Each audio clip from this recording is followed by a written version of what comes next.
Welcome ladies and gentlemen, I am Matters into the Multiverse and this is my channel where we talk all about your favorite geek movies and shows. From Marvel and DC to The Witcher and the upcoming Lord of the Rings series, we're going to cover them all. It seems that a new wave of stories is coming our way from HBO Max, Disney Plus and Amazon Prime, and in all honesty, I couldn't be happier. So strap in and let's enjoy the ride. So for my first video, I thought that it would be a good idea to address the elephant in the room. Yes, the infamous Snydercut. It's been almost 3 years since Justice League came out in theaters, and as we all know, the movie was a huge success.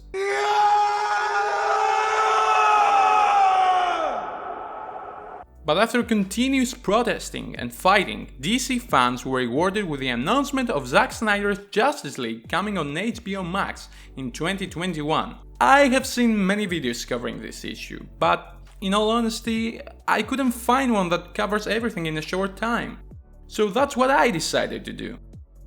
According to Zack Snyder himself, we only saw a fourth of his work in the theatrical cut of the movie. HBO Max plans to give us a 4-hour-long Justice League movie or a mini-series of 6 episodes solely based on Zack's vision. A little disclaimer here. In this video, I will be listing only the core elements of this particular movie. In the future, I may do a video about Zack Snyder's complete vision of the 3 Justice League movies he had originally planned, and that might still be coming out after all. So what do we exactly know about the Snyder Cut?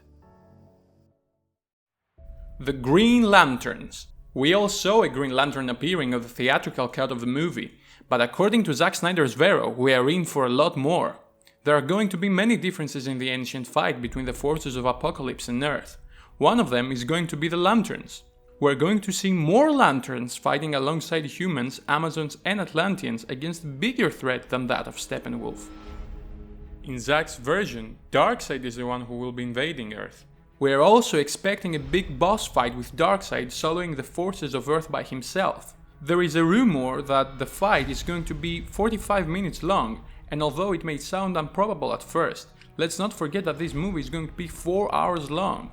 In addition, we have confirmation of a Green Lantern mega spaceship landing in the present as we see in this photo from Zack Snyder's Vero, which probably means that we're going to see more than one Lantern. Now, in addition to that, many sources strongly claim that we should brace ourselves for a big return, and that's none other than... I've got one of these babies too! Sorry about that. Ryan Reynolds. I meant Ryan Reynolds. However, Ryan Reynolds might not be reprising his role as Hal Jordan. That role most likely belongs to Sam Benjamin. Surprise, surprise! My apologies for lying to you, but Lanterns are probably not going to be the only ones joining the fight. We've known for a long time that Zack Snyder had plans for General Swanwick to be revealed as the Martian Manhunter, but that's not all. According to this picture, we can see space disc-like objects resembling Martian Manhunter's insignia joining the fight to assist Earth. There is a rumor that Darkseid might be the one responsible for the extinction of the Martians in this universe. That might even explain why General Swanwick, aka the Martian Manhunter, chose a position of power in the military instead of simply trying to blend in with the rest of the humans like he is usually portrayed. If the rumor that Darkseid is the one responsible for the genocide of his people is true, then Martian Manhunter has every reason to keep the world's greatest military forces under his supervision. Also, fun fact, in the text below it is also stated that a fight between Darkseid and Ares is going to take place. I know that this text seems like gibberish to most of you, but it is actually written in ancient Greek. And as a Greek, I can confirm that this is totally the case. Come on, you gotta give me some extra points for that, right? The dead Robin in this universe is going to be Dick Grayson instead of Jason Todd. For those who don't know the characters, Jason Todd is Batman's second Robin, who tragically died at the hands of the Joker. When he came back to life, he turned into the Red Hood, an anti-hero hellbent on cleansing Gotham of its crime in his own unique way. Dick Grayson, the original Boy Wonder on the other hand, grew into his own character after he rejected the mantle of the Robin and became Nightwing, the most sexualized DC character ever. To me, this kind of change with Dick dying instead of Jason is kind of pointless. to be honest. No matter which Robin dies, Batman still ends up devastated, so this whole thing doesn't make much sense to me. Changing the dead Robin's identity seems like, well, a waste of two great characters.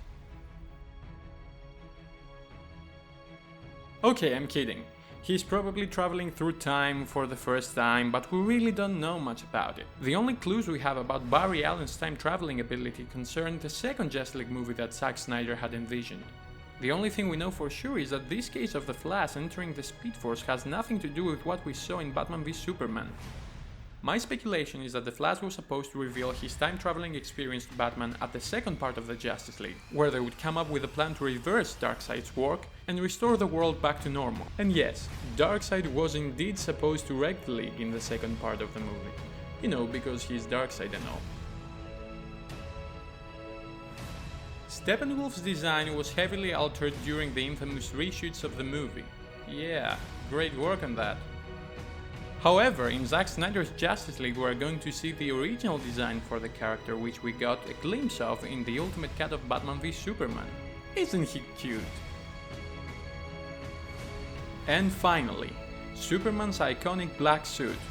There's not much to say rather than it is a really cool thing to see, as it pays homage to the source material. The suit was originally created to absorb more sunlight to power up Superman, as he was heavily drained by, well. So that concludes our video for today. I hope you enjoyed it. I want to take the time to thank everyone who watched my first video. It really means a lot to me to finally get the opportunity to talk about our favorite geek stuff. And apart from the usual breakdowns, I'm thinking of creating a series of videos on how the MCU and the DCEU may proceed from now on, and what would be interesting for us the fans to see in our screens. So make sure to keep your mustache shaved, hit the like button if you enjoyed the video, share this video with your friends, subscribe if you want to see more cool stuff, and hit the notification bell so that you can be the first to experience the original content coming your way. I am Marius into the Multiverse, and thank you for watching.